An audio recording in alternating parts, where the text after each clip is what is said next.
Good morning.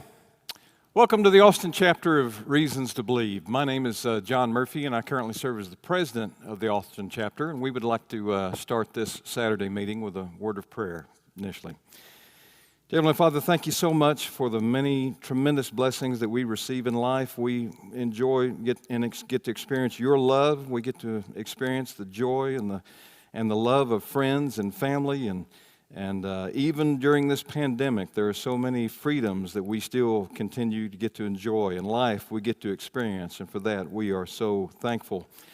But in this pandemic, we also ask that you please be with our healthcare workers in our hospitals and help us to keep them amply supplied with PPE and help us to keep them safe. And we're so thankful for the vaccinations that they're beginning to receive. Please be with our scientists and biotech companies and continue to give them wisdom and insight into the various therapies and the vaccines that they are developing for the pandemic. Please continue to be with humanity as a whole, that we'll become more compassionate, more kind, more caring, more sympathetic to our fellow man. In essence, help us that we become more Christ-like in our behavior. And these things we ask in Jesus' name.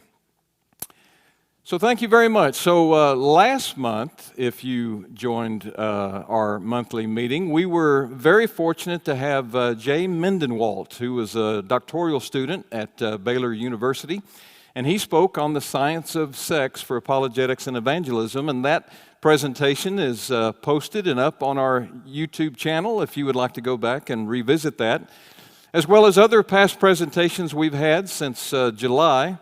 So this is just a reminder that if you're obviously probably watching and on the channel now, but please be sure to subscribe, and that way anytime we have a new presentation, you'll be alerted about that presentation, and please visit our YouTube channel and go back and look at past presentations.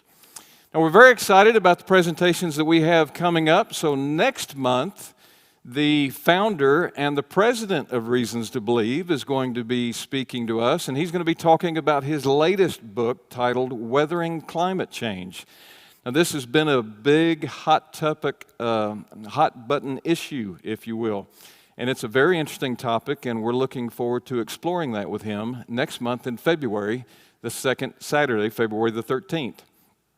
And then in March, we're going to continue with the second part of the series. So today will be the first part of Prayer and Miracles. We'll be looking at Does Prayer Work? In March, we'll return and do the second part of the series, Is It Rational to Believe in Miracles? And then in April, I'll talk more about this in future presentations. This is a little bit outside of what Reasons to Believe normally does, but I am very excited about this presentation by Dr. John Franklin Lane, and I would really want to encourage you to mark your calendars and be ready for that. And again, I'll discuss that more in the February and March presentations as we get closer to the event. Now, after the presentation, we will be receiving questions from the people who are watching this live. We also have a limited number of officers and volunteers here who will be asking questions.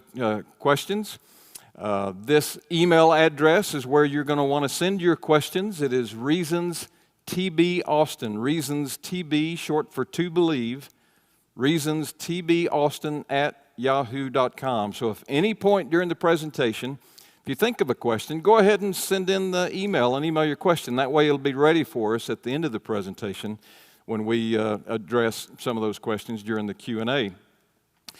Furthermore, normally with my presentations, I always have notes that reference the studies or the quotes or even my comments, and usually they have an appendix. And so this presentation, the appendix is much longer than the presentation, as I refer to numerous scientific studies, and there's a wealth of data there. Now, since it's a two-part series, I will have the full set of notes for both parts after the March presentation. However, if you want to go ahead and receive the notes for this presentation on prayer, again, just send an email to the chapter email address, ReasonsTBAustin@yahoo.com, and I'll go ahead and send you the initial PDF with just these notes. And then if you want to receive the full set of notes after the March presentation, happy to resend those then. So, Does prayer work? In 2006, the peer-reviewed study of the therapeutic effects of intercessory prayer, also known as the STEP study, was published. Now, the purpose of this study was to see whether receiving intercessory prayer, meaning prayer from others that are made on your behalf, or having knowledge of receiving intercessory prayer led to fewer complications after coronary artery bypass graft. That's also known as CABG. And in this large study, they tracked over 1,800 patients over the course of 3 years that went through 6 different hospitals, including the very prestigious St. Joseph's Hospital as well as the Mayo Clinic. And so they put the patients in 3 different groups. So 604 patients were told that they may or may not receive prayer. They did, in fact, receive prayer, and that was group 1. 597 patients were told that they may or may not receive prayer, and they did not receive prayer. That was group 2. And then 601 patients were told that they would definitely receive prayer, and they did. That was group 3. And so intercessory prayer was then provided for both group 1 and group 3 for 14 days, starting the night before their coronary artery bypass graft. Now, in the results, both of the groups, group 1 and group 2, who were uncertain of whether or not they would receive prayer, both of them had a similar percentage of post-operative complications. So you had 52% in group 1 and 51% in group 2 who did not receive prayers. Surprisingly, most unexpectedly, more complications occurred in 59% of the patients in group 3 who knew for certain that they were going to receive prayers, and they did in fact receive prayers. Commenting on the results of the study, the researchers noted, our study had 2 main findings. First, intercessory prayer itself had no effect on whether complications occurred after CABG. Second, patients who were certain that intercessors would pray for them had a higher rate of complications than patients who were uncertain but did receive intercessory prayer. Now, this was not a study that was conducted and organized by atheists that had an end result in mind, and therefore they organized the study to get the results that they wanted to see. No, this was funded by the very religiously friendly and conservative Templeton Foundation. This was run by researchers that were very sympathetic to the role of prayer in health and healing. And I think that Dr. Herbert Benson, who ran the study, was genuinely surprised at the results that he found. Naturally, when this was published, atheists and skeptics immediately seized upon the results of this study, and they have been loudly trumpeting the results ever since. For example, in 2006, the same year that this study was published, Richard Dawkins mentioned in his book, there was no difference between those patients who were prayed for and those who were not. What a surprise! Those who knew that they had been the beneficiaries of prayer suffered significantly more complications than those who did not. Was God doing a bit of smiting to show disapproval for the whole barmy enterprise? Needless to say, the negative results of the experiment will not shake the faithful. No, we know from our faith that prayer works. So if the evidence fails to show it, we'll just soldier on until finally we get the result we want. Perhaps more respectfully, the late atheist Victor Stenger noted in his book, perhaps the definitive work is the mammoth STEP project. The authors concluded that intercessory prayer itself had no effect on complication-free recovery from CABG, but certain knowledge of receiving intercessory prayer was associated with a higher incidence of complications. If prayer were as important as it is taken to be by the Jews, Christians, and Muslims, its positive effects should be obvious and measurable. They are not.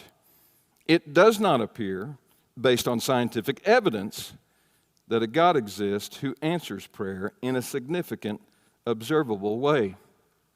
In the minds of many skeptics and atheists, science has spoken. The STEP study is often presented as Exhibit A in the argument that the biblical God does not exist, or at least if he does exist, that he certainly doesn't answer prayer. Does prayer work? We're going to return to the step study later in this presentation, but I recall the first time that I read about the step study that I objected to the way they were defining prayer. They were treating prayer as if it was a letter to Santa or a genie in the bottle situation. Prayer was all about wish fulfillment. If you get your wish, then prayer works. However, that's not the biblical or the Christian definition of prayer. Prayer is relational. It is not about making a wish once in a while when you want or need something, but it is an active, ongoing, conversational relationship with your Creator. And it involves several aspects, including an expression of our faith and love, praise, worship, thanksgiving, confession, and our response of dedicated action. Now, this is in addition to any petitions or requests that we may have. One of the chief purposes of prayer is to transform the heart of the believer to conform to the will of God and to be more Christ-centered or Christ-like. Now, perhaps the most famous prayer is known as the Lord's Prayer, and the Lord's Prayer is detailed in the Gospels of Matthew and Luke. And when you combine those two accounts, the Lord's Prayer reads as follows. One day, Jesus was praying in a certain place. When he finished, one of his disciples said to him, "Lord, teach us to pray, just as John taught his disciples." Jesus said unto them, "Well, this then is how you should pray. Our Father in heaven, hallowed be your name.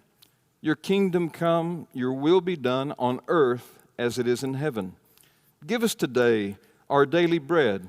Forgive us our sins, for we also forgive everyone who sins against us. And lead us not into temptation, but deliver us from evil."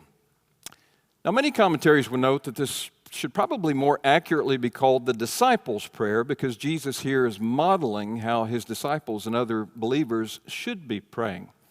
Now, recall earlier how the late atheist Victor Stenger noted that if prayer were as important as it is taken to be by Jews, Christians, and Muslims, then its positive effects should be obvious and measurable. And he noted that they are not. Well, if it's obvious and measurable positive effects that you want to see, well, let's see about that. So let's dive deeper into the Lord's Prayer. Notice that it begins, "Our Father in heaven." The introduction to the Lord's Prayer confirms that prayer is relational. God desires a relation. He is approachable. We are invited to see ourselves as a child of God. An article detailing the link between the relational aspect of religion and better health was published in the American Psychology Journal in 2003. That is the peer-reviewed journal of the American Psychology Association. And in this article, they noted, empirical studies have identified significant links between religion, spirituality, and health. Psychologists are discovering more about the distinctive contributions of religiousness and spirituality to health and well-being. To know God is, according to many traditions, the central function of religion.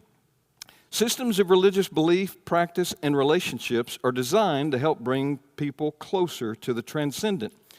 Measures of perceived closeness to God have been significant predictors of mental and physical health. People who report a closer connection to God experience a number of health-related benefits: less depression and higher self-esteem, less loneliness, greater relational maturity, and greater psychological competence. Now, in the text of some of these slides, you'll notice that some of the text is grayed out, and those are the scientific studies that the researchers are referencing when they're commenting on the data. They continue, "The perceived sense of closeness to God appears to be particularly valuable to people in stressful situations. Measures of religious coping that reflect a secure relationship with God have been tied to better self-related health and better psychological adjustment among people facing a variety of major life stressors, including transplant surgery, medical illness, and natural disasters. As yet, these findings have not been explained by non-religious factors." The prayer continues, "Hallowed be your name." Beginning here and continuing into the next phrase is an example of praise and worship. And a natural outcome of getting to know your Creator and appreciating His praise is also becoming to appreciate many of the tremendous blessings that we receive throughout our life and being able to recognize those. Now, Alcoholics Anonymous is also known as AA, and they have a 12-step program that has been very successful in helping people to overcome their addictions. Step 2 of the program says, we came to be aware that a power greater than ourselves could restore us to sanity. This is a statement of praise. As a matter of fact, many of the 12 steps of the AA program are directly relational to God. In 2009, Dr. Leanne Kaskutis published a peer-reviewed study looking into the effectiveness of the AA program. In her study, she noted, at the heart of the debate is the quality of the evidence. AA critics have argued that AA is a cult that relies on God as a mechanism of action, and rigorous experimental studies are necessary in order to convince them of AA's effectiveness. Well, the review will highlight other categories of evidence that are overwhelmingly convincing with respect to AA effectiveness. Several studies offer empirical support for these mechanisms. The positive relationship between AA involvement and abstinence has been shown to be partially mediated by psychological and spiritual mechanisms, including finding meaning in life, greater motivation for abstinence, and changes in religious beliefs and spiritual experiences. The evidence is quite strong. Rates of abstinence are about twice as high among those who attend AA, and higher levels of attendance are related to higher rates of abstinence, and these relationships are found for different samples and follow-up periods. Prior AA attendance is predictive of subsequent abstinence. In praise to your Creator, it is very natural that a thankful heart will develop as you begin to recognize many of the tremendous blessings that you receive as a part of being a child of God. Harvard Health Publishing issued a report that was titled, Giving Thanks Can Make You Happier.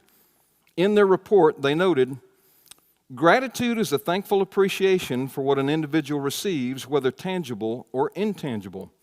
And with gratitude, people acknowledge the goodness in their lives. In the process, people usually recognize that the source of that goodness lies at least partially outside themselves. And as a result, gratitude also helps people connect to something larger than themselves as individuals, whether to other people, nature, or a higher power. Most of the studies published on this topic support an association between gratitude and an individual's well-being. Other studies have looked at how gratitude can improve relationships. Gratitude is a way for people to appreciate what they have instead of always reaching for something new in the hopes that it will make them happier. Gratitude helps people to refocus on what they have instead of what they like.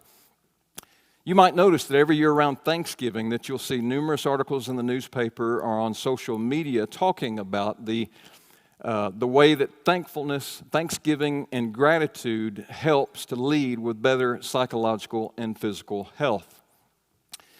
Now, many atheists and skeptics have liked to ridicule God for demanding our praise and thanksgiving. They like to paint Him as being some sort of an egocentric or a narcissist of some kind. And I've always thought that logic was really a bit sophomoric because, any good and decent parent is going to teach their children to show proper respect to their elders and people who are in a position of authority, and they're also going to try and develop within them an attitude of thankfulness. And they do that for their children's sake, to help them to become better and more mature adults, to help them to lead a better life. Similarly, I've always thought that God's insistence in regard to our praise and thanksgiving was something that He demanded more for our benefit rather than anything that He needed.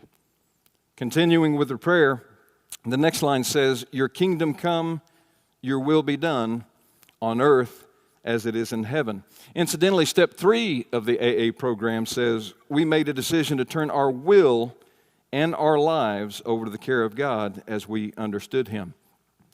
Now, I'm not sure what sort of scientific study could really shed light on you conforming to God's will or God's will being done in your life or God's will being done on earth. I just have a hard time imagining what that would look like. However, this idea that we should be praying for God's will, I do think really impacts how we should be thinking about prayer and especially prayer studies. So the Bible Expositionary Commentary notes this in regard to the Lord's Prayer.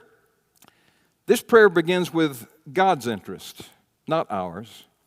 God's name, God's kingdom, and God's will. Robert Law has said, prayer is a mighty instrument, not for getting man's will done in heaven, but for getting God's will done on earth. We have no right to ask for anything that will dishonor His name, delay His kingdom, or disturb His will. You know, when we come to recognize that God is all good, He's all loving, and He's all knowing, then we begin to recognize that what God wants for us and humanity should be prioritized over any individual wishes or petitions that we might have. And as we do that, we should recognize that, again, we should prioritize God's will to be done. And we should recognize that any time we make a prayer, that it might actually fall outside of God's will or what He has in mind or what He has planned. So we should not be surprised that some of our prayers or petitions will go unfulfilled. The prayer continues, give us today our daily bread. Now here Jesus sets the example of the things that we should be asking for, and He shows that we should be asking for the necessities and not necessarily all of the luxuries in life. Note that this short line is really the only part of the Lord's Prayer that you would call the sort of petition that they're looking at in prayer studies. And since we're going to get back into the step study here in a moment, which is relational to this part of the prayer, we'll continue to the next line. Forgive us our sins, for we also forgive everyone who sins against us. In regard to the Lord's Prayer, the New American Commentary notes, the prayer assumes the regular need for confession of sin, not to become or remain a part of the family, but in order that nothing should spoil the relationship. You've probably heard the expression that confession is good for the soul. Well, there have been numerous scientific studies that have actually confirmed this. As a matter of fact, Dr. James Pennybacker and Dr. Joshua Smith have been widely recognized as being pioneers in regard to the health benefits of confession, both through verbal confession as well as expressive writing. And so they, in their latest book, they had this to say about the power of confession. Keeping secrets is physical work. Secrets can produce short-term biological changes and influence long-term health. And over time, the work of keeping secrets serves as a cumulative stressor on the body, increasing the likelihood of illness and other stress-related physical or mental problems. Clear and measurable biological changes can occur. Further, these short-term biological changes, if they occur over extended periods of time, can influence or exacerbate disease. Stress or conflict will likely wear down a range of bodily symptoms, and symptoms or illness will emerge in symptoms that are most vulnerable. One person might be prone to diabetes, another to heart disease, and yet a third to digestive problems. High levels of stress, for example, can temporarily block parts of the immune response. The physiological results that have been summarized and many more not included point to the profound power of confession. It is not merely expressing thoughts and feelings, but also confessing that has potent and measurable effects on the biology. When disclosing deeply personal experiences, there are immediate changes in brain activation, skin conductance levels, and other behavioral correlates of the letting go experience. After confessions, significant drops in blood pressure and heart rate, as well as improvements in immune function, occur. In the weeks and months afterwards, people's physical and psychological health is improved. And the last line of the prayer states, "And lead us not into temptation, but deliver us from evil." As noted earlier, one of the chief purposes of prayer is to transform the heart of the believer to conform to the will of God and to be more Christ-centered or Christ-like. And one would expect that if you're having a consistent prayer life with your Creator, and if you're developing that relationship, that it should lead to more virtuous behavior. Now, Skeptical Inquirer is probably the most widely known and published atheist and skeptics magazine. And in 2014, they had a special issue on religion and science. And one of the articles in that special issue was titled, "Would the World Be Better Off Without Religion?" Almost shockingly, they appealed to numerous scientific studies pushing back on the idea that the world would be better off without religion. And because this is coming from what would normally be considered a more hostile publication, I would like to quote it just a little bit more extensively. They note, "Religiosity is moderately and positively associated with self-control, a trait closely tied to impulse control." Again, this association is especially pronounced for people with high levels of intrinsic religiosity. Other correlation of data point to a consistent association between religion and pro-social behavior. Religiosity was moderately and positively associated with pro-social behaviors such as volunteer work, altruistic acts, and empathetic concern towards others. Broadly mirroring other findings, the relation between religiosity and pro-social behavior was most marked for participants with high levels of private religious participation, such as individuals who pray when alone. In many cases, religious belief appears to play a protective role against antisocial behavior among high-risk individuals. For example, in a study of young adolescents, average age of 13, Laird and colleagues found that the importance of religion to participants was related to a lower risk of rule-breaking behavior, including physical aggression. Notably, this decreased risk was highest among adolescents with low levels of impulse control. Similarly, in a large sample study of adolescents, investigators found that high levels of religiosity exerted a buffering effect on the risk of alcohol and illicit drug use following negative life events. Conclusions: the widely advanced hypothesis that the world would be, quote, better, meaning more humane, without religion is entirely reasonable. But contrary to the forceful assertions of some prominent atheist authors like Dawkins and Dennett, however, the data consistently point to a negative association between religiosity and criminal behavior, meaning less criminal behavior by the religious, and a positive association between religiosity and pro-social behavior, meaning more pro-social behavior by the religious. Earlier, we referred to a peer-reviewed study that was published in the American Psychology Journal, and they also had a little blurb in regard to behavior. They noted, "To the devout, religion and spirituality are not a set of beliefs and practices divorced from everyday life, to be applied only at special times and on special occasions. Instead, religion and spirituality are ways of life to be sought, experienced, fostered, and sustained consistently. In the pursuit of spiritual growth or a relationship with the transcendent, the individual may be more likely to avoid vices like gluttony, lust, envy, and pride, and practice the virtues like compassion, forgiveness, gratitude, and hope, and have themselves been associated with mental and physical health status." And then finally, when you look at the Lord's Prayer, you will notice that it's not simply meant for the individual. Prayer is supposed to be conducted corporately, meaning with the company of others. If you will look at the plurality of the prayer, teach us, our Father, give us, forgive us, lead us, deliver us. Earlier we noted how prayer is relational. In the New Testament, Jesus is portrayed as being the bridegroom, and his church is portrayed as being his bride.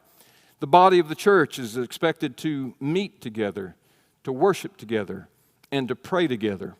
And there have been numerous scientific studies linking that consistent church attendance with better physical and mental health.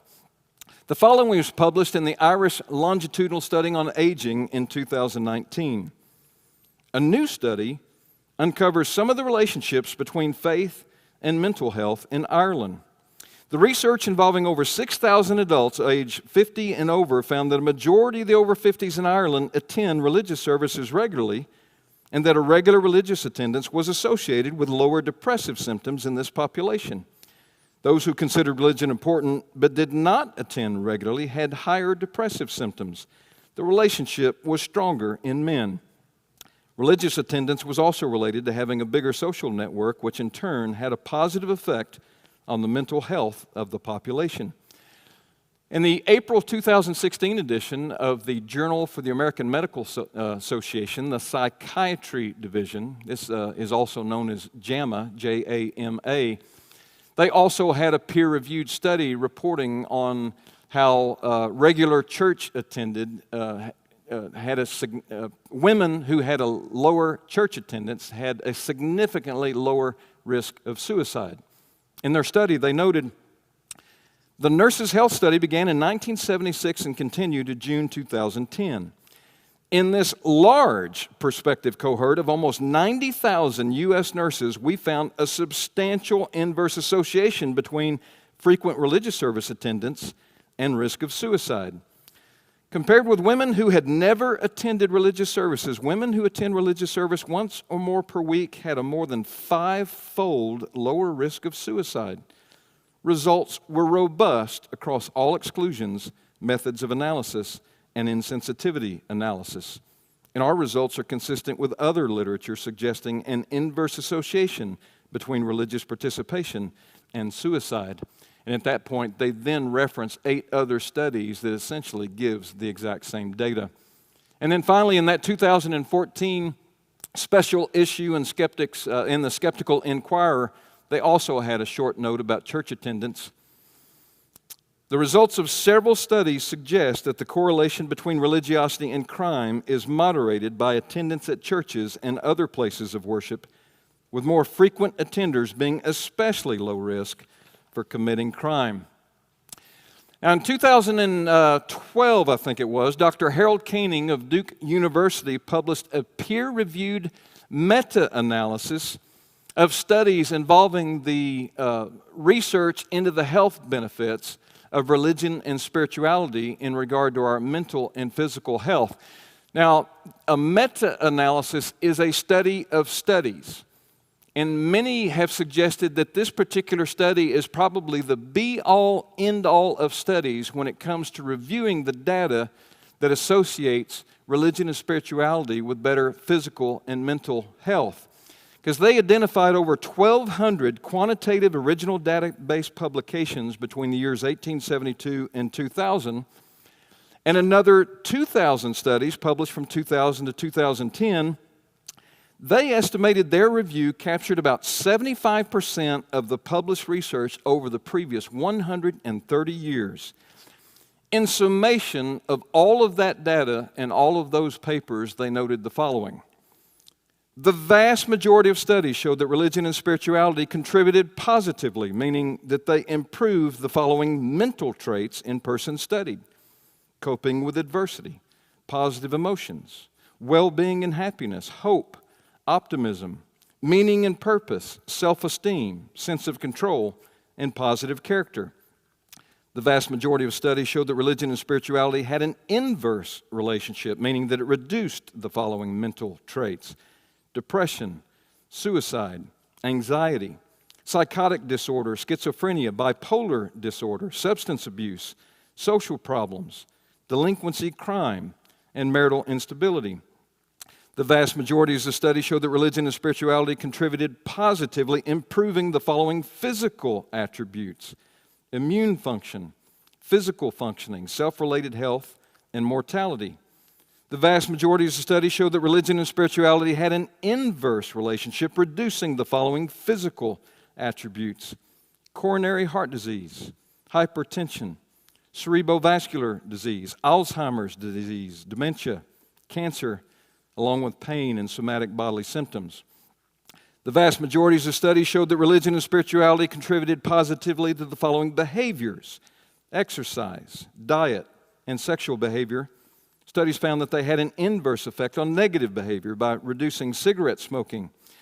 Interestingly, the one trait Out of all the mental and physical traits, attributes, and behaviors identified in which religion and spirituality had an adverse effect was, wait for it, wait.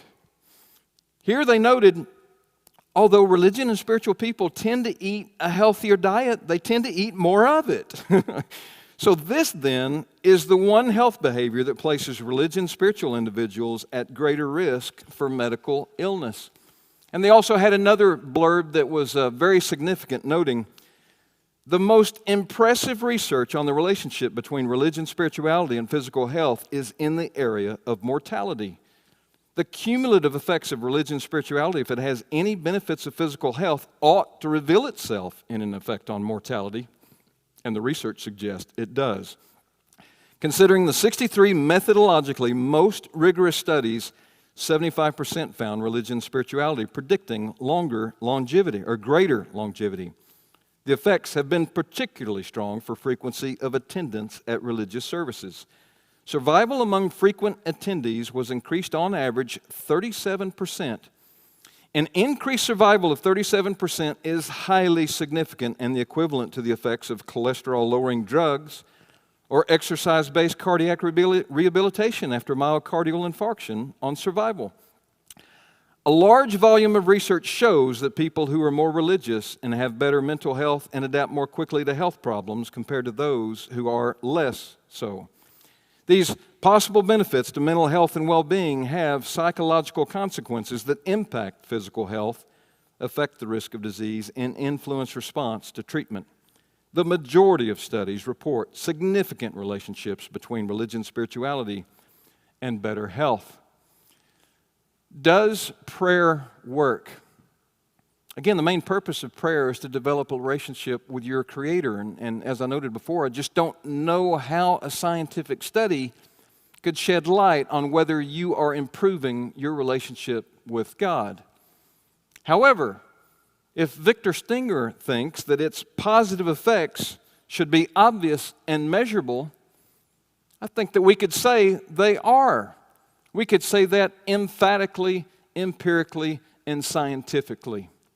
One would have to be willfully blind to the multitude of scientific studies that link prayer, religion, and church attendance with better mental and physical health.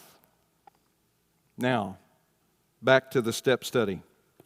In the last 10 years, one can hardly read an atheist book or skeptic's publication arguing that God does not exist without them referring to this STEP study in some form or fashion. They will often describe the superior methodology of this particular study, especially as it relates to other prayer studies that had been conducted previously.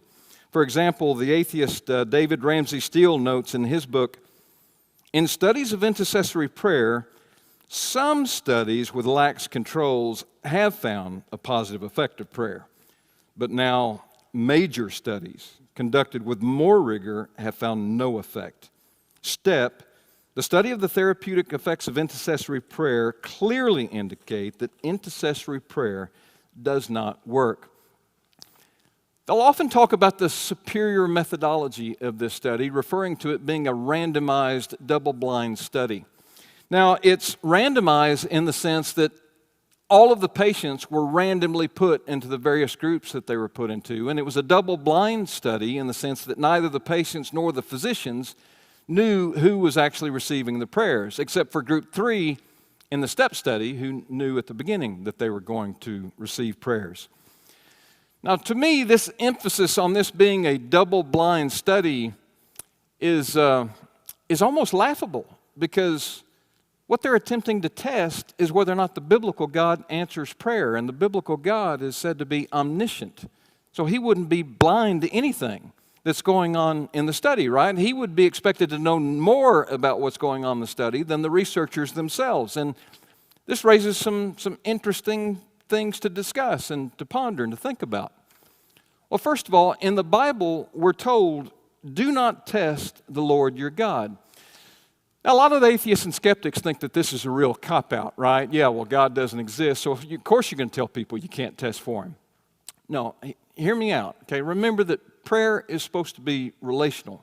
We're supposed to be developing a relationship with God. We're not supposed to go jump off a cliff and expect God to save us. We're not supposed to lead our lives foolishly and throw caution to the wind and expect Him to come behind us and clean up our mess of a life that we're creating for ourselves, right? Furthermore, when it comes to relationships, none of us like to be tested by other people. Imagine trying to set up a little experiment or a test to see if your spouse loves you or if your spouse is being faithful to you. How do you think your spouse would react once they learn that you have set up that test? Let me give you another analogy to drive home the point. So imagine that you're a parent and you have 3 kids. And they're great kids. You love the kids. You're very proud of them. They're smart. They're intellectuals. And you might even say they have a little bit of a scientific bent. But you know how kids can be. Sometimes they might think that you love the other siblings more than you love them. And one of them might express that to the other siblings, and the other siblings could probably say, no, that's not right. You know, Mom and Dad love us all the same. They treat us the same. Why would you think that? You know, I bet we could prove that. I bet we could set up a test. Yeah, that's a good idea. Let's set up a test, and we'll show you that Mom and Dad loves us all equally. Well, how would we do that? Well, I got an idea. Let's each one of us come up with a wish list of 25 items. And then we'll submit that to Mom and Dad. And then over the course of the next 6 to 9 months, if Mom and Dad loves one of us more than the other 2, then that person will likely receive noticeably more things off their wish list. And there goes, yeah, that's right.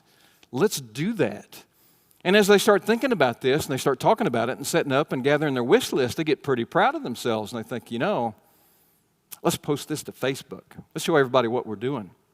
And so on Facebook, they tell them what prompted the study. They tell them the details of the study. And each one of them publishes their 25 items on their wish list. Now, you happen to be on Facebook, right? So you see exactly what those little rascals are up to. So here's what I'm asking.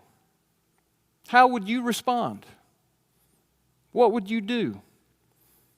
Would you feel public pressure to show everyone that you love your children and think, well, I need to buy them some stuff on their list.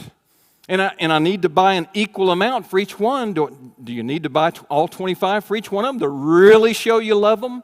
How many items on their wish list would really show people that you love them? And you obviously want to show them that you love them equally, right? Maybe you would say, no, I'm not going to reward that kind of behavior. No, they're getting bupkis on those lists. We're going to sit down and have a little talk about this. Maybe you're one of those kind of parents that, you know what, you love your children, but you also kind of like to tease them and needle them a little bit. That's just kind of your style of love and parenting. And so you get a little bit clever and you decide, you know what, I'm going to take one of those kids and I'm going to get him everything on his list, and the other 2 are going to get bupkis. That'll show him. I'm so glad that I didn't have parents like that. If that's you, I'm sorry for your children. You know, I actually asked this of a small handful of parents. What would you do in that situation? And quite funnily, humorously, each one of them said, well, my kids wouldn't do that. I said, well, no, that's beside the point, whether or not your actual kids would do that. No, the point is, hypothetically, if that happened, what would you do? Would you buy them anything on their list?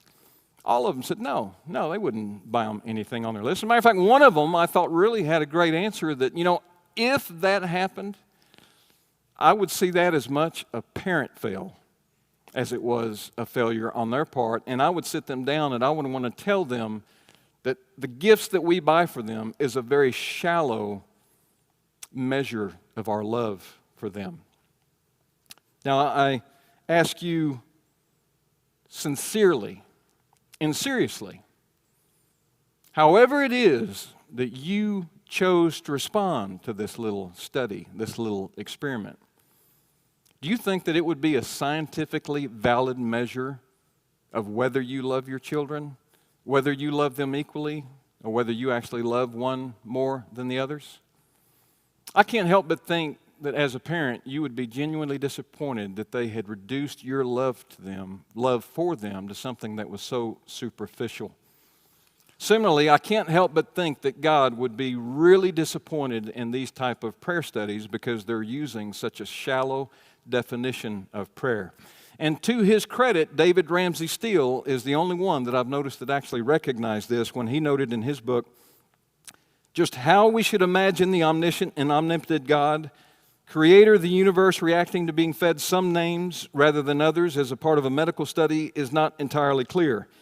I suspect that such a being would be incapable of humor and would therefore not be amused.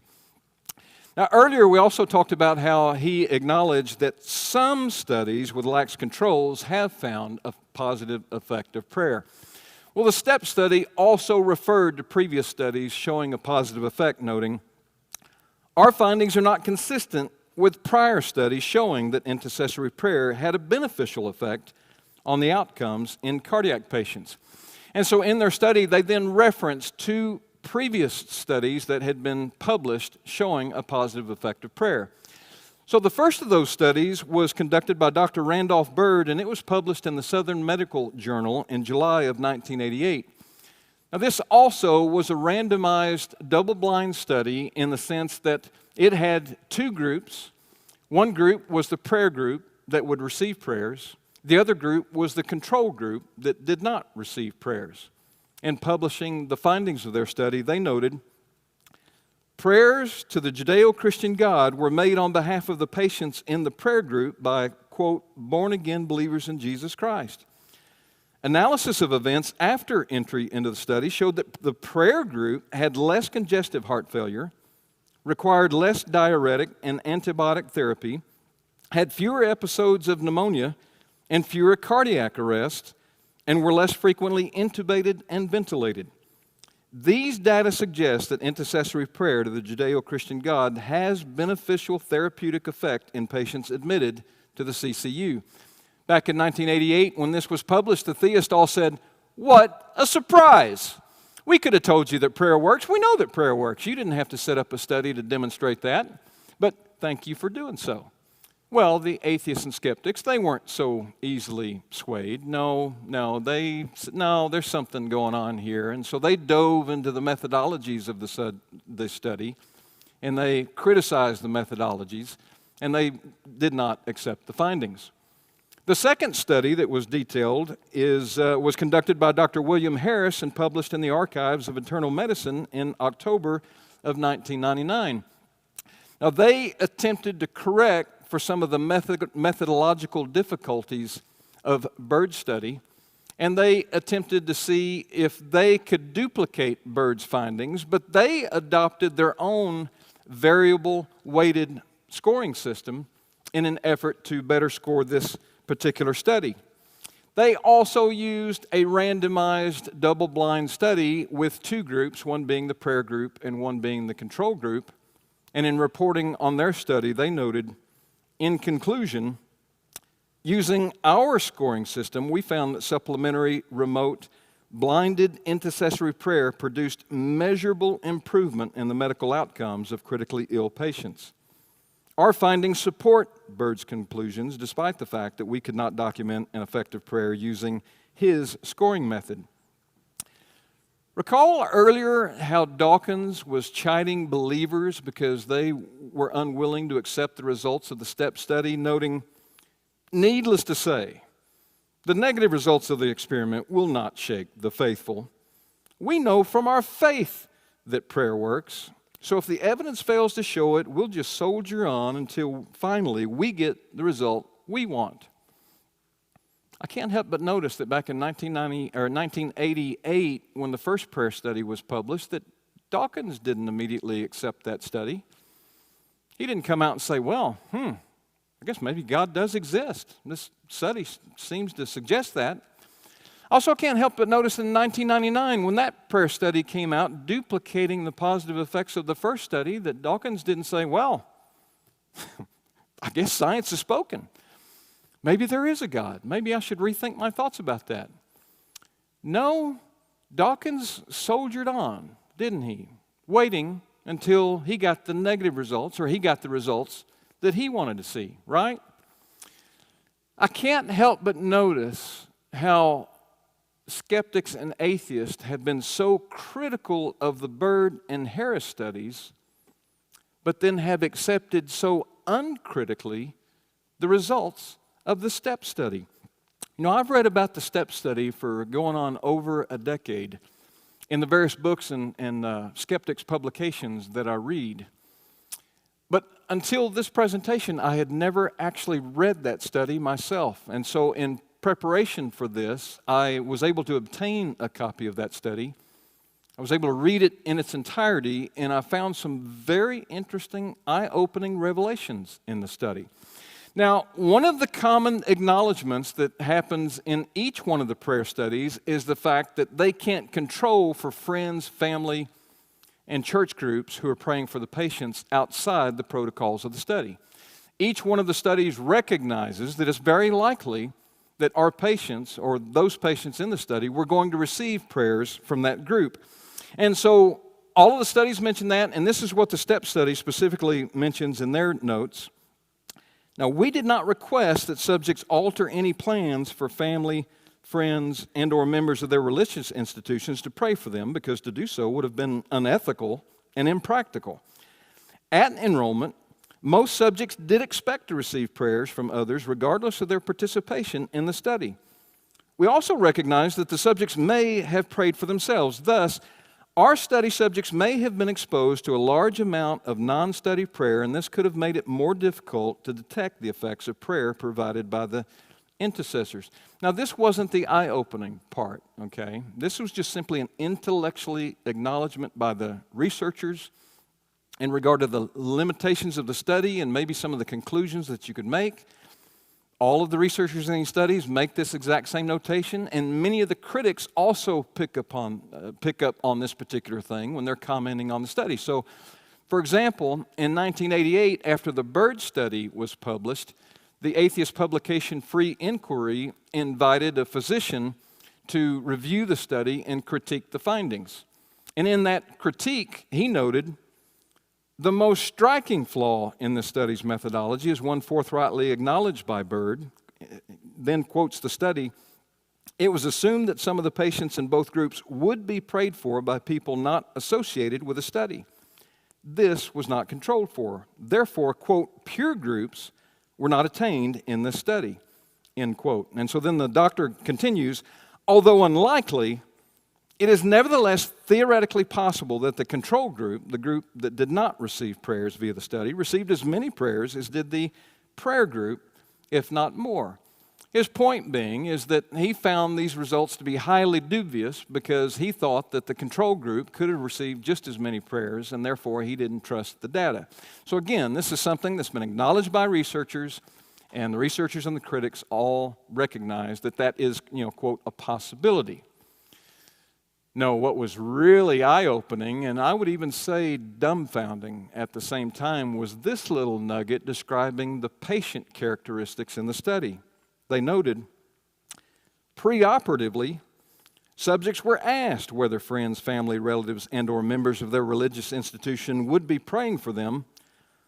Almost all subjects believed that friends, family, relatives, and or members of their religious institution would be praying for them. 95% in Group 1, almost 97% in Group 2, and 96% in Group 3. So from a statistical perspective, roughly the same percentage of patients in all three groups had people praying for them and knew going in they were going to have people praying for them, thus undermining the criteria that they were attempting to test for in all three of these groups. And to really drive home the point, notice Group 2 was supposed to consist of patients, one, uncertain of whether they would receive prayers, and two, who would not actually receive any prayers during the study for statistical comparison to the other groups. However, in fact, almost 97% of Group 2, the largest percentage, received prayers from friends, family, and church members outside the study and knew going in that they were going to receive those prayers, thus compromising both criteria required for statistical comparison. Once you read that, you recognize this is no longer a study about whether or not God answers prayer. Roughly the same percentage of all three groups are receiving prayer from friends, family, and church members outside of the prayer study. No, what this prayer study seems to be testing now is the power of your intercessory prayer groups, because they are the variable in the study. They are the difference. They are praying for group 1 and 3, but not for group 2. Now, this is what the study had to say about their intercessory prayer groups. Intercessors from 3 Christian groups, 2 Catholic groups, and 1 Protestant group provided study prayer throughout the trial. Now, we were unable to locate other Christian, Jewish, or non-Christian groups that could receive the daily prayer list required for this multi-year study. The first name, the first initial of the last name, and an anonymous site code for patients assigned to groups 1 and 3, those to receive the intercessory prayer, were placed on the prayer list for 14 consecutive days, starting the night before each patient's surgery. The intercessors agreed to add the phrase, quote, for a successful surgery with a quick, healthy recovery and no complications. Now, there's several things that are interesting and worth elaborating on here. So the first one is this little statement that they were unable to locate other Jewish, Christian, or non-Christian groups willing to participate in the study. Now, that's the only line referring to that. They didn't mention anywhere else in the study about how they went about trying to recruit these groups and why it was they could only get these 3. But it's an interesting comment. We'll return to that in just a moment. Another interesting thing is that the 1 Protestant group was identified as a group called Silent Unity in Lee Summit, Missouri. Now, that was a really interesting selection. So in his book titled The Case for Miracles, investigative reporter Lee Strobel interviews Dr. Kathy Gunter Brown, and they're talking about the possibility of miracles. And in this interview, the subject of the STEP study comes up. And so this is a part of the dialogue that goes back between the 2 of them in regard to Lee Summit. Dr. Brown notes, the only Protestants recruited to participate in the study were from Silent Unity of Lee Summit, Missouri. Strobel replies, well, Unity isn't genuinely Christian. And Brown continues, well, they trace themselves back to the New Thought movement of the late 19th century. What's particularly relevant is attitude towards prayer and the miraculous. Unity leaders have long denied that prayer works miracles and have even called petitionary prayer, quote, useless. Co-founder of the sect, Charles Fillmore, once wrote, quote, God never performs miracles, if this is meant a departure from universal law. Although there is some diversity among those affiliated with Unity, essentially Unity doesn't believe in miracles, doesn't believe in a personal God outside of us who intervenes in people's lives, and doesn't believe it's even appropriate to ask for supernatural help. Strobel responds, well, this means that you can't draw conclusions about the effectiveness of traditional Christian prayer from STEP. She replied, that's right, none. And another interesting point is that from a scientific perspective, the researchers needed to standardize the patient information that the prayer groups were given, the sort of prayers that they would offer, and the length of time that the prayers would be made. And so some of the atheists, again, talking about the rigor of this, quote, scientific study, acknowledge this. For example, Dawkins in his book says, it is good experimental practice to standardize as far as possible.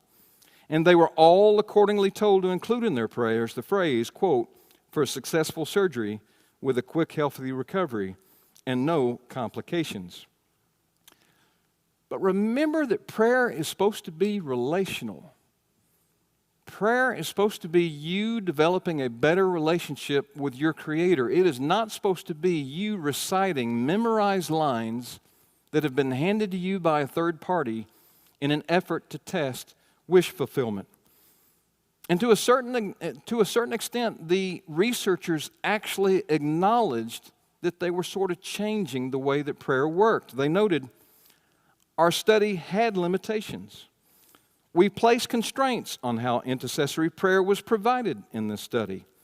Although the intercessors were motivated to participate in the trial, they received limited information without feedback on the patient's condition, did not know or have any communication with the patients or their families, used a standard study intention during their prayers. But before the start of the study, the intercessors reported that they usually receive information about the patient's age, sex, and progress reports on their medical condition. They usually converse with the family members of the patient, not by a fax from a third party. And they use individualized prayers of their own choosing, and they pray for a variable period based upon the patient or the family request. Remember how he noted how they were unable to get other prayer groups to participate. I wonder if they didn't present how they wanted them to pray, that the other prayer groups said, well, why would you want to do it that way? That's not how prayer works. I thought you were wanting to test whether or not prayer works. Now, I'll admit that's pure speculation, because in the study, again, they don't elaborate at all, but that seems like a logical possibility. They continue. Our rationale for altering the way in which intercessory prayer is routinely provided was to enable us to standardize the initiation and the duration of the intercessory prayer, to assess compliance with the provision of study prayer, and to direct the intercessors away from praying for everyone in the trial. So the intercessors were clearly instructed to pray in a manner that they were not accustomed to praying. Now, from a scientific perspective, I get it. I understand what it was that they were trying to do. I know that from a scientific perspective, you want to standardize for better statistical comparison. But from a theological perspective, I can't imagine why they thought that this would work, that this would be some sort of a valid test when it comes to prayer. One pastor said that prayer studies like these is based on an infantile theology. If the goal of this study was to test prayer, as far as I can tell, that it was designed to fail in its methodology. Does prayer work? Well, as I noted before, the main purpose of prayer is to develop and deepen a relationship with your Creator. And as I said, I just don't know how a scientific study could really accurately shed light on something like that. Prayer is very subjective. It is a very personal experience. And so, again, that is difficult to quantitate in a study like that. However, undoubtedly, millions upon millions would affirm that prayer certainly works for them.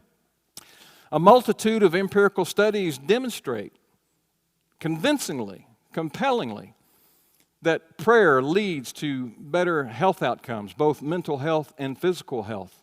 And it leads to people leading happier lives and longer mortality, longer life.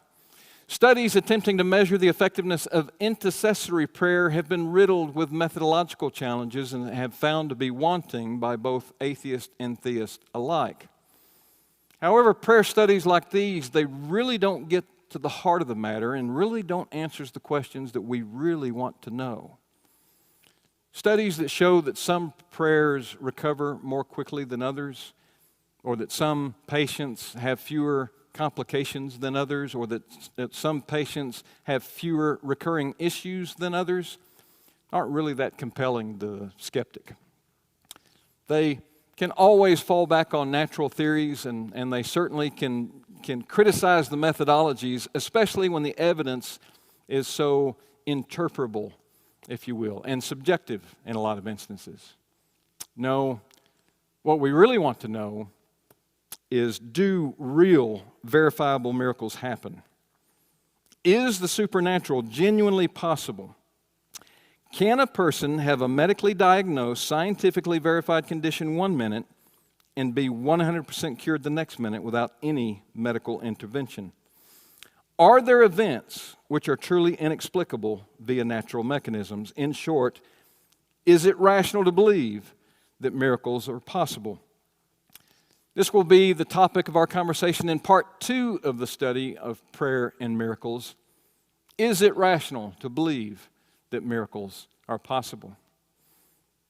Thank you very much. Now, again, I'll remind you before we get into any of the questions that these notes are available.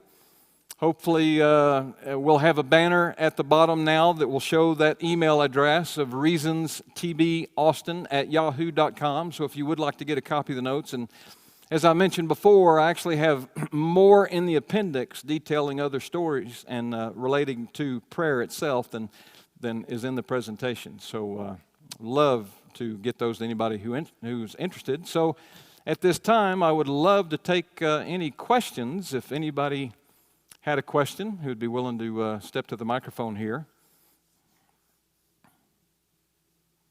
Good morning, John. Thank you once again for presenting to us very insightful, interesting talk this morning. And as the Vice President, normally as the President, John always gets to ask the first question.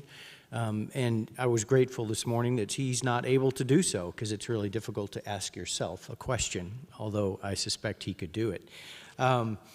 John, one thing, and this sort of maybe precedes your next talk on miracles, but certainly as I listened to your talk this morning, and as a clinician, a medical clinician, and as a believer, and as the power of prayer that I see as beneficial in my practice, I still step back sometimes and I wonder if we as evangelical Christians are maybe pushing the direction as to how God works through prayer in the direction of miracle versus in the direction of the potential impact that prayer can have, as you described, based on the individual's relationship with their Creator, with God, and the potential really spiritual impacts that intercessory prayer can have, whether it be emotional, psychological, all the benefits that you touted in the studies show, that then also show physiologic or material improvement in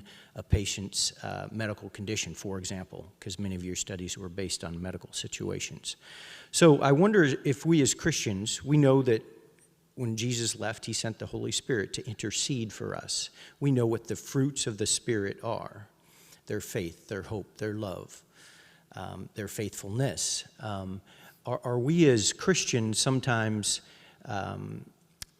sort of doing maybe or pushing a direction that is more found on miracles, like let's cure this person, versus can our intercessory prayer improve their spiritual being, improve their relationship with our Creator, their Creator, that then in effect will have secondarily benefits on their medical condition, for example. Now, I know I said a lot there, and you hate it when you say too much before a question, so I know you're cringing at the moment. But that being said, I guess, are we doing a disservice as Christians to pray for intercession in a way that is pushing a miracle versus pushing the improvement in the relationship that we have and that other people have with God, their Creator? Does that make sense? Yes, I think so. So when you define prayer as wish fulfillment, okay, then what you are actually seeing prayer as is a sort of divine manipulation.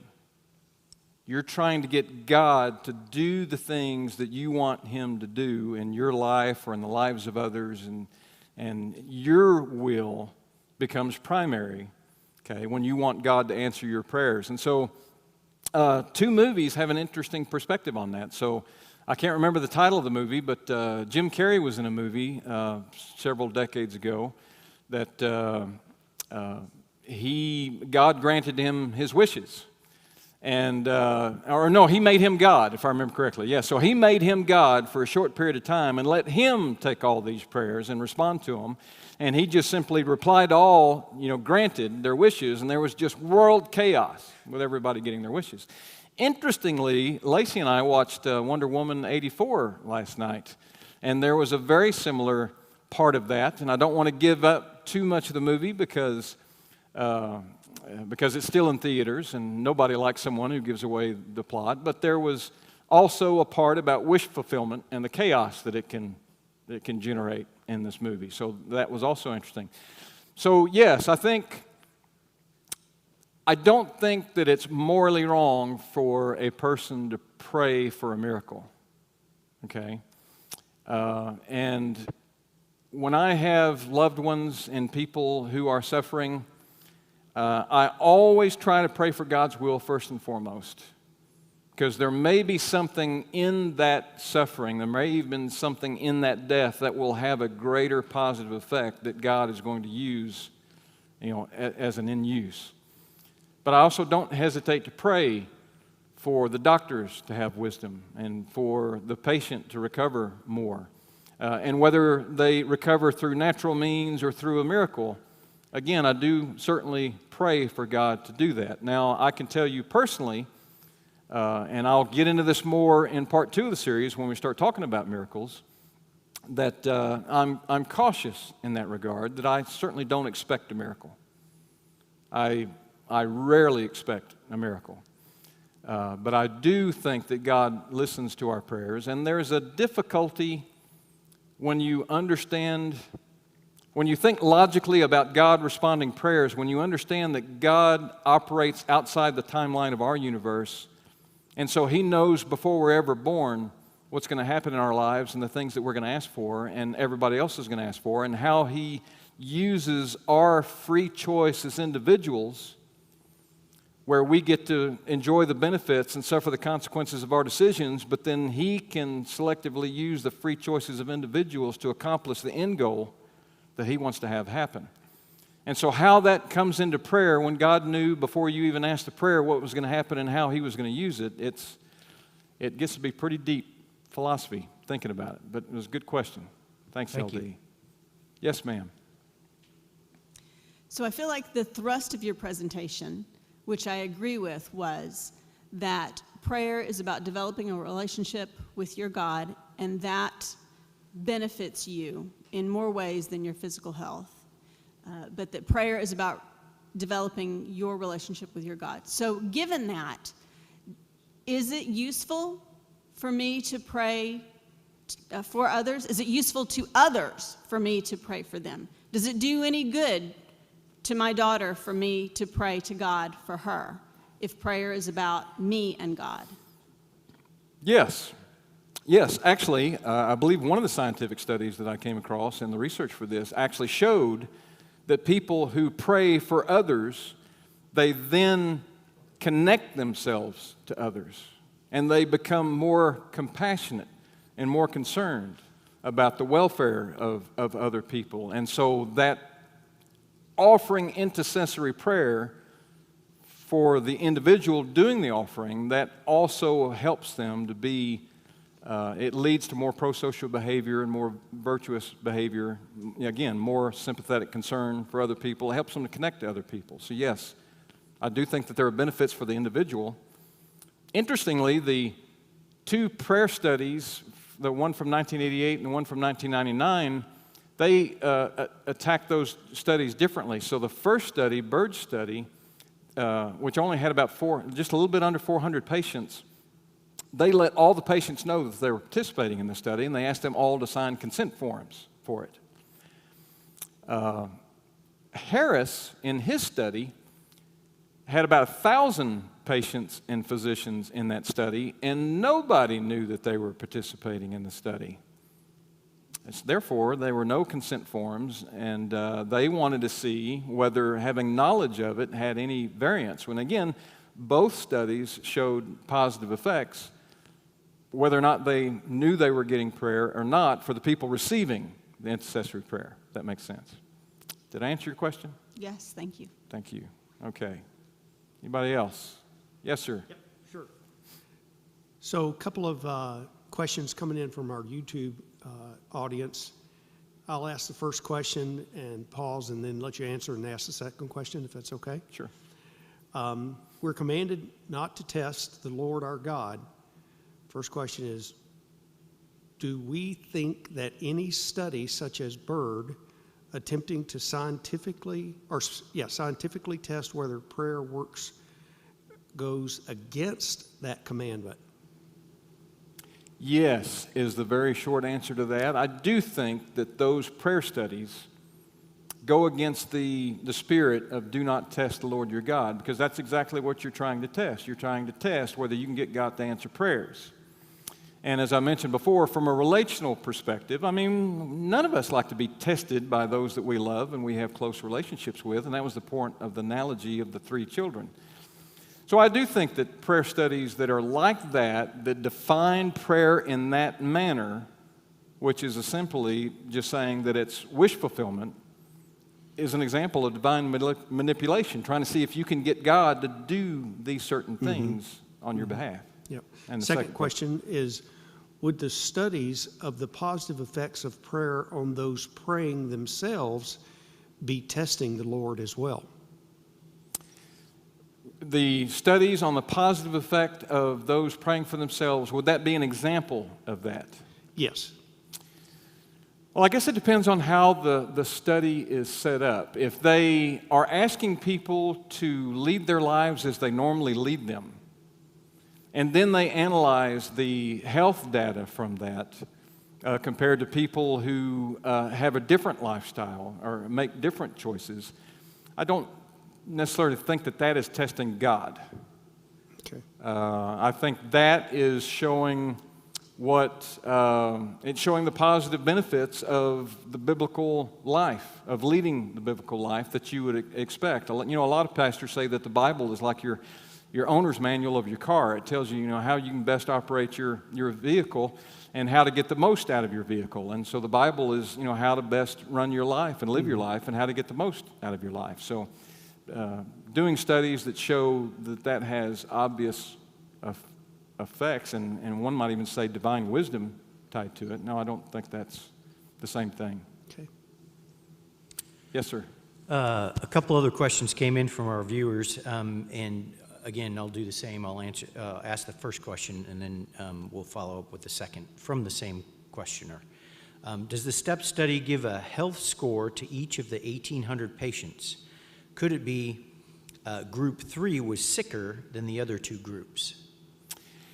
They did not give them a health score in my memory. So the last time that I read that word for word was July of last year, and I had some highlighted portions that I tried to read in the weeks leading up to this. They definitely talked about how the percentage of patients and how they had similar profiles from a medical point of view as far as their condition is concerned. One of the health studies, I think it was the Harris study, mentioned that the average age of those in the prayer group was 2 years younger than those in the control group, and they said that they didn't think that that was statistically significant. The Bird study did talk about their patients. And incidentally, I should say this about the Bird study. So they actually tested for, I think, 26 variables, if I remember correctly. And most of the variables were neutral between the groups. And it was only some of the variables, the ones that I mentioned in the conclusion that I read aloud, where the prayer group actually showed statistically measurable improvement. And they go into more detail in the Bird study. The follow-up question? Follow-up question is, and I'm going to reword this, I think, a little bit based on the intent that I perceive that the questioner is trying to get to. The second is, would the STEP study authors know that other people, may be unaware to the authors, were praying for the patients as well? Meaning, if there's a family member or a friend who's also praying, certainly that probably wasn't a part of the foundation of the study, so that could be a variable that also could change the outcome, correct? Yeah, so that was a main point of the critique of the STEP study, is that in difference to the Bird and the Harris studies, where you didn't know, you assumed that some people outside the protocols of the study were praying for the patients. You didn't know how many were. What was different in the STEP study is that in the patient characteristics, they actually asked the patients, do you think that you're going to have friends, family, or members of your church group praying for you? And roughly the same percentage, anywhere from 95 to 97% of all the patients in each of the groups replied yes, they were expecting prayer from outside the study. And so that was the point that I was trying to make, is that, well, if that's the case, then you really, when it comes to God answering prayer, There was no statistical difference between the groups. At that point, the only variable were the intercessory prayer groups. Now what the study is all about is testing whether or not your intercessory prayer groups could manipulate God or encourage God to answer more of their prayers versus the friends, family, and the church groups that were already praying for them. Incidentally, one of the critiques, and this was before the STEP study came out, this was a critique in regard to the Bird and the Hare studies and the positive effects when they were talking about how it really is scientifically very difficult to answer this question. One of the critiques I thought was very interesting, and that is, well, how do you quantify a dose? What's a proper dose of prayer? And does the prayer of a 7-year-old girl who's praying for her parent, is that more effective than the dose of a lot of strangers who doesn't know anything about the person praying for them, or the church or a congregation, if you will? What is a more potent dose? And you can't hardly even answer those questions in a scientific study. Yes, ma'am. Well, just a comment. Doesn't the Bible say that the prayer of a righteous man is effective? The prayer that's of a righteous man is what? Prayer of a righteous man is effective. So that's the highest dose there. Yes, well, yes. And, the belief that, getting your granny to pray for you because God's more likely to listen to her prayer. I mean, that comes from that belief that, people who have a closer relationship to God might be, more effective in their prayer life, if you will. So 2 questions came in. They're from different people.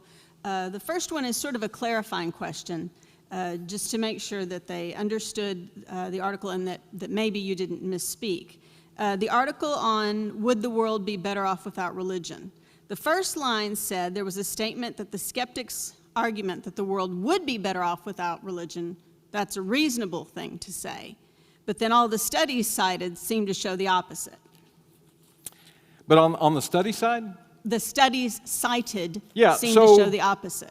So what they were saying, and again, one of the things I try to do when I quote these articles is sometimes you take out parts to make it a more concise statement for time. And what I want to do is be intellectually honest and make sure that this is what the author is conveying in the article, and I'm not taking them out of context. And so what the authors were actually saying, they had studies on both sides of the equation. So they had studies showing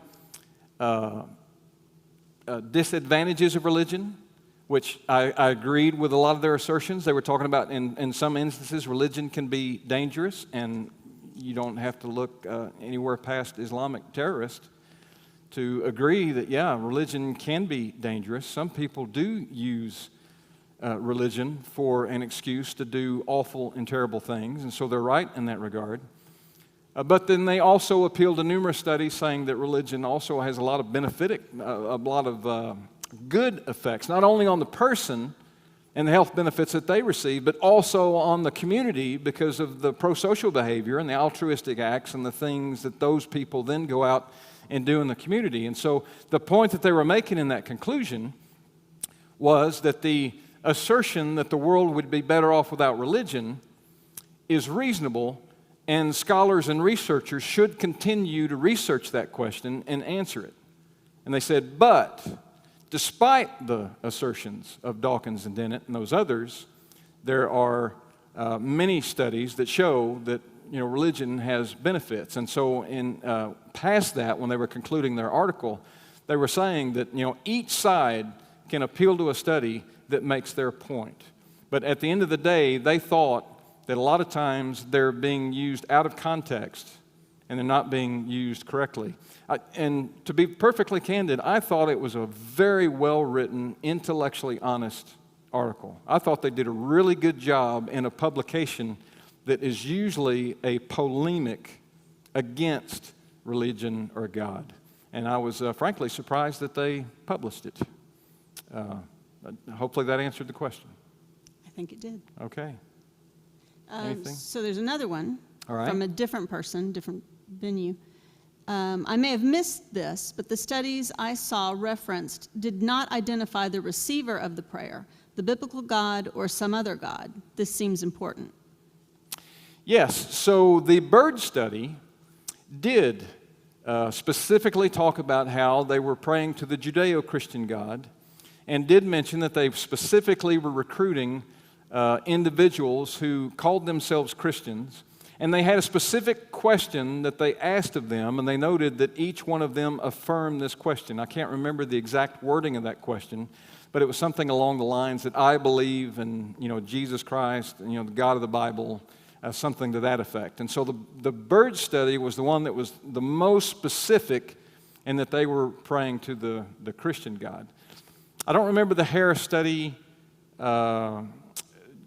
getting that specific. Well, I think the Harris study did talk about the multiple denominations of the intercessors that participated in their study, and each group had 3 to 7 intercessors who were praying for the patients of the group that they were given, and that they had asked them to pray for a certain length and for certain, I think they were asked to pray for 28 days, whereas the step study was only for 14 days. And then, again, there was only that interesting comment in the step study talking about they were only able to recruit these 3 groups, 2 Catholic groups and 1 Protestant group. And then one of the points was, well, that Protestant group wasn't even what a lot of Christian denominations wouldn't consider them Christian because they don't believe in the biblical God. Any other questions? We have one more. Yeah. Appreciate you bringing up the Lord's Prayer and also the fact that prayer should be more relational. That's pretty key. I think gets a bad rap because so many people want it to look at prayer as being a very petitional type reaction. So one of the other questions that came up in my mind, and I wasn't sure if you mentioned it, I didn't hear it clearly, of the people that were actually being prayed for, the patients, were they Christians, or was that even part of the calculation in the scientific study? So I don't remember the Bird or the Harris study talking about whether or not the patients were Christians. In the STEP study, they did, along with asking them if they had friends or family praying for them, they also asked them if they believed in miracles, if they believed that God performs miracles. And in that question, they also had a similar percentage of responses among the 3 groups, and it was roughly about 65% of the patients believed that a God can perform miracles. And in the Bird study, they also noted that when they told the patients that they were going to do this and asked them if they objected, the general response was nobody thought that it would harm anything if people would help them, but most of them, I think it was maybe roughly 60%, responded that they thought it might even help them through this, so they were more than happy to participate. So there were some questions that led you to think about what percentage might be, a Christian or religious, but I don't remember a specific question asking, this many patients or this percentage self-identified as Christians. Okay, thank you. Okay. One last question, Okay, John. one final question. Just a question came in with regards to potentially additional resources that you would recommend on this topic. Sure. So if you're going to read a book on prayer, Philip Yancey had a book on prayer that I really enjoyed, and I found that to be very intellectually honest in regard to prayer and the challenges of how we think about prayer and how we conduct prayer. So 25 years ago, maybe, there was a book called The Prayer of Jabez that came out, and it was all the rage. And I remember that our church did a study on it, and we were all given free copies of that book. And I kept it and hadn't read it. I put it on my shelf of things to read, and in preparation for this study, I read that book and was horrified at what I was reading. I couldn't believe that the church I went to so highly published it, because it was definitely about divine manipulation. It was definitely saying, listen, if you pray the prayer of Jabez, get ready for the wealth of blessings that you're about to receive. It was definitely a name it and claim it type of a book. So I would not recommend that book. But again, the one by Yancey has some really interesting comments and some confessions, and they're the kind of thoughts of someone who is really being intellectually honest about the way that they're thinking about it, and not writing as if they think they need to appeal to the Christian thought or the pastor or their church or whatever the case may be. As far as scientific studies, that Dr. Koenig's study that was in 2012, that meta-analysis, that study of studies, was just a treasure trove of information. And again, if you get my notes, in both in the presentation itself and in the appendix, I refer to a bunch of scientific studies, and I reference those studies. And so you can pull those up and read them yourself, and I would highly encourage people to go and pull them up and read them themselves and make sure that I'm not quoting anybody out of context. So the name of that book, John, just quickly, is by Philip Yancey. It's Prayer, Does It Make Any Difference? I think that's correct. Okay. Yes, that sounds right.